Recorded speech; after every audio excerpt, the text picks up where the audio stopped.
Qu'est-ce que vous venez de faire à l'instant?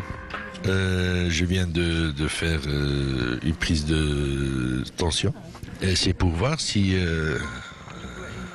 si je suis dans les normes avec ma tension, si le cœur est bon. Prévention de l'AVC, ça vous inquiète? Oui, parce qu'il y a ma mère il y a 3 jours de ça, elle a fait un AVC, donc elle est hospitalisée. On a eu un certain héritage, donc de famille hyper tendue et tout, donc faut faire attention.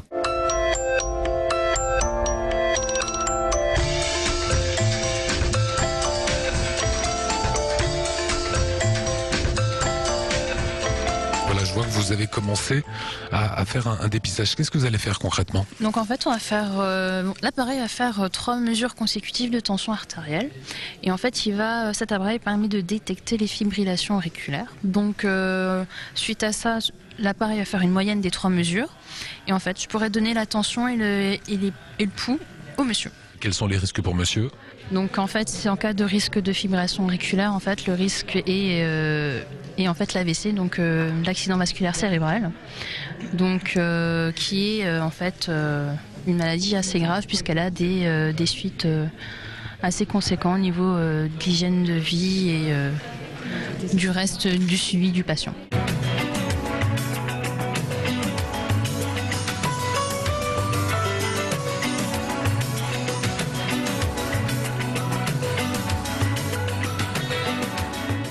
Alors on vient de voir à l'instant, Muriel, une démonstration d'un test. Voilà comment se faire dépister. On va rappeler d'abord ce qu'est un AVC. Alors un AVC, c'est un accident vasculaire cérébral. C'est soit en fait une hémorragie, soit un infarctus en fait du cerveau, et qui est provoqué par l'arrivée d'un caillot et qui bloque en fait la fluidification à travers le sang du cerveau. Les conséquences? Les conséquences, c'est soit le décès, et ça c'est ce qui est le plus grave, soit une aphasie, soit des problèmes très lourds de handicap moteur et de parole. Alors aujourd'hui, les questions d'AVC liées aux troubles du rythme cardiaque. Alors on voit partout FA. FA, qu'est-ce que ça veut dire? Alors FA, fibrillation atriale, ou FA, fibrillation auriculaire, c'est le trouble du rythme le plus fréquent chez l'homme. Et en fait, c'est un dysfonctionnement du rythme cardiaque, en fait, chez l'individu. Il faut savoir qu'à partir de 40 ans, une personne sur 4 sera atteinte d'une fibrillation atriale. Ça ne donnera pas forcément un AVC. Non, du tout. Mais par contre, lorsque l'on a une FA, on a 5 fois plus de risques, de chances d'avoir un AVC à moyen terme. Alors, en fonction des chiffres que vous venez de donner, partons du principe que quelqu'un en a une. Comment ça va se soigner?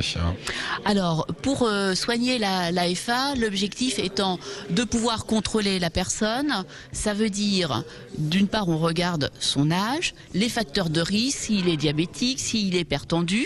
Et donc, ensuite, il va avoir un traitement avec des anticoagulants qui vont lui permettre de pouvoir prévenir, en fait, les risques d'AVC qui sont liés à cette FA. Donc, on est bien dans la prévention et pas dans le traitement. Voilà, prévention aujourd'hui. Si traitement il y a, ça sera un traitement chimique. Il n'y a pas d'opération derrière.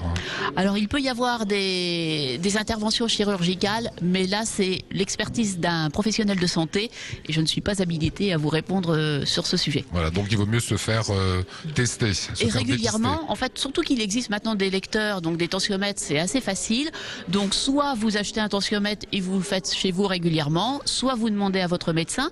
Et il existe un certain nombre de pharmacies qui participent aussi à ce programme d'information, qui ont des tensiomètres et qui mettent à disposition un dépistage gratuit. Faites-vous dépister, au moins, en tout cas, vous saurez. C'est ce qu'on voulait vous montrer aujourd'hui dans C'est vous sur 20.